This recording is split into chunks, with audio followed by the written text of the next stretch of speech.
Hi, this is Sam with Intech. Today we're going to talk about the forced arrestor wall brace system.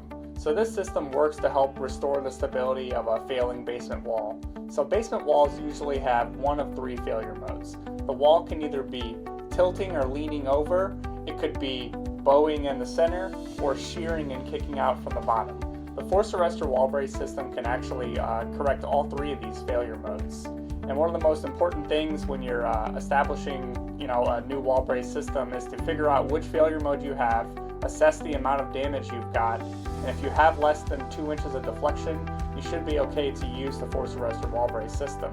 So most perpendicular basement walls where the joists are running perpendicular to the basement walls, those are the most common walls to fail, and shown here is actually the perpendicular system. So whenever your joists are running perpendicular, the forced arrestor wall brace system actually connects to two joists rather than one joist, because if you connect to one joist with a wall brace system, you run the risk of splitting the wood and having another failure occur.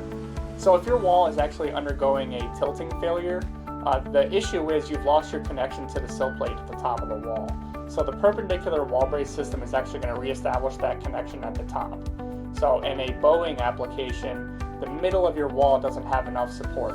So the beam is actually going to come in contact with the bowing wall right at the innermost point of deflection, reestablish that contact and support for the wall, and prohibit any further movement. Now for a shearing wall, most common in like a block wall, your wall is actually disconnected from the floor slab at the bottom. And with the toenail connection with the forced arrestor system, you can actually reestablish that connection to the basement slab for your wall so that it won't be allowed to continue to shear inwards. Thank you for joining this Intech educational video. We look forward to providing more for you, and we're always available to answer any questions you may have.